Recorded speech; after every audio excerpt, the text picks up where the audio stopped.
everyone. Thanks for coming back to the BNS channel. My name is Edie.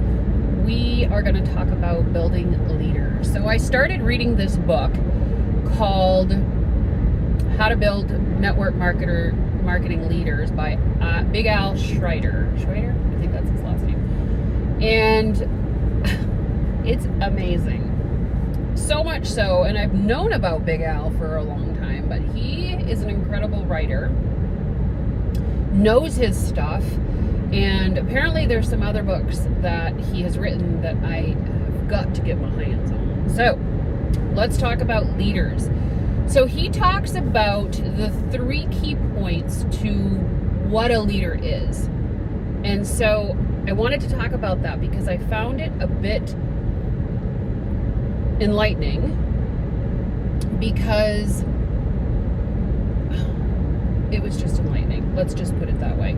So here's the thing. A leader, and a lot of times in direct sales, we are like, well, as long as you have people on your team, you're a leader.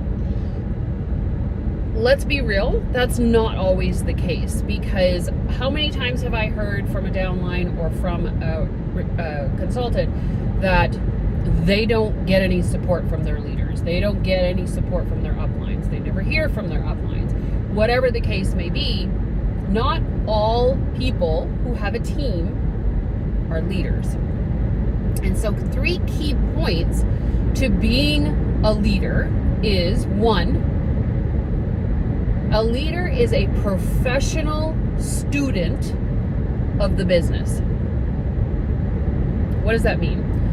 A leader is somebody who has read the startup guide. They've read the consultant guide. They have looked into information about the products. They know the products. They've studied the products. They know their catalog, right? A professional student of the business also means that they are constantly taking classes. They're going to events. They're going to Sensi Family Reunion. They are going to World Tour. They're taking up people's invitations to go to retreats. They are constantly wanting to learn and better their craft.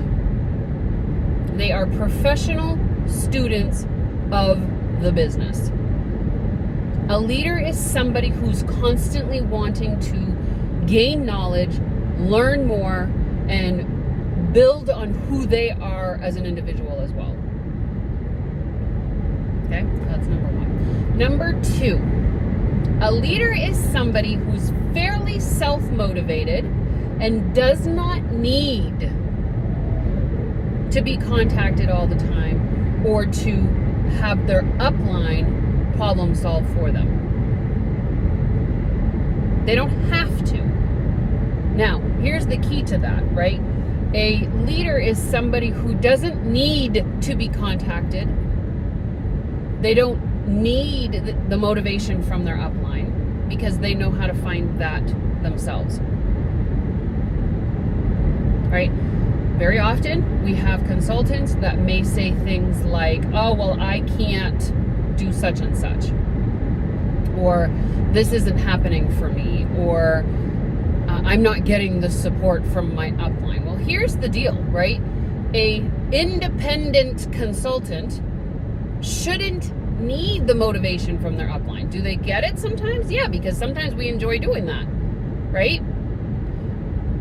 But a leader is somebody who can find motivation, find answers, and are problem solvers.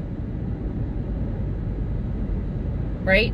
So if somebody comes to you as a consultant and you're not able to even point them in the right direction to problem solve, then that's probably not a leader material. That's probably not a leader, right?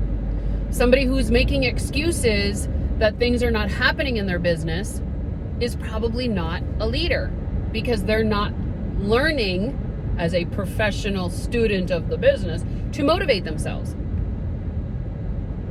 They're not finding ways or reasons to do the thing, to do what needs to be done. Right?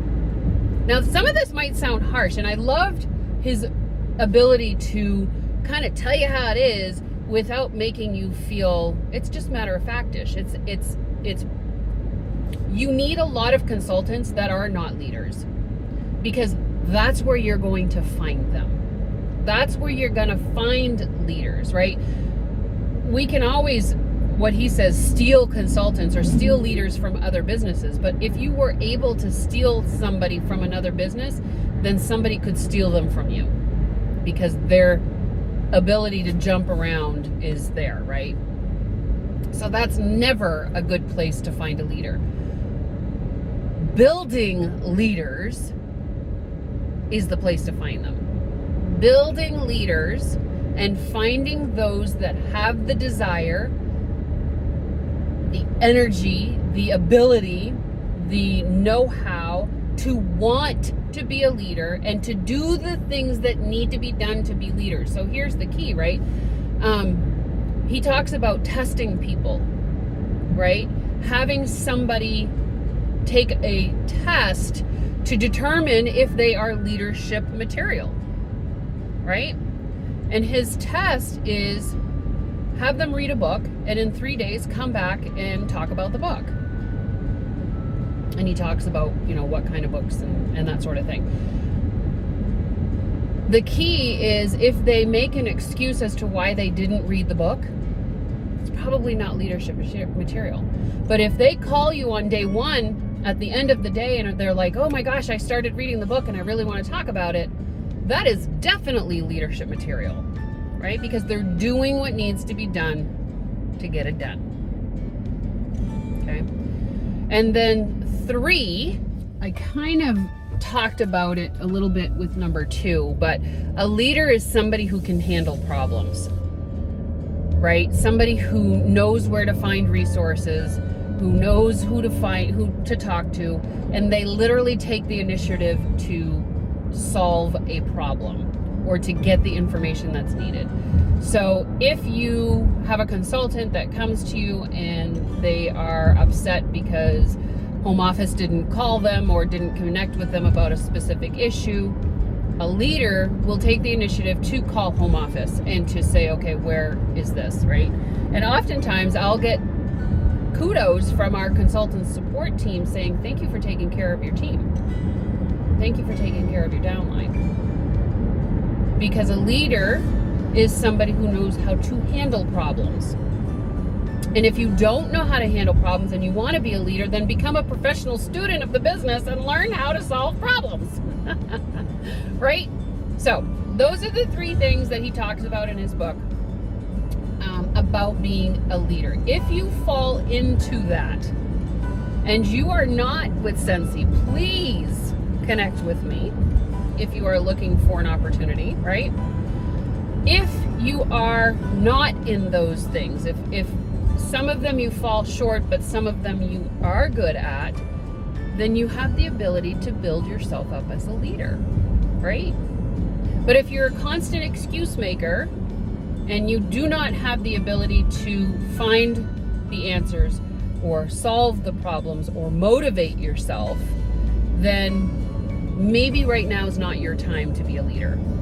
And that's okay, right? That's okay, because maybe a year from now, things in your life will change. You'll have a little bit more self-esteem. You'll have a little bit more knowledge. You'll gain some strength in leadership through your own experiences that maybe in a year from now, it might be time to build you up as a leader, right? So I'm not saying that just because you don't have those 3 qualities that you're not leadership material. What I'm saying is it just may not be your time, and that's okay. That's okay. But if you want to be successful in direct sales or in Sensi, then it is highly important for you to find leaders to be part of your group, to be part of your team. And finding leaders means that you are finding people who have these leadership qualities. I think we'll talk about this again and more as I read the book, because I think it's fascinating. I think it's amazing information, and I would love to share that with you. So hopefully you found this helpful. please comment below with your thoughts on this. And I'll see you on the next video. Bye now.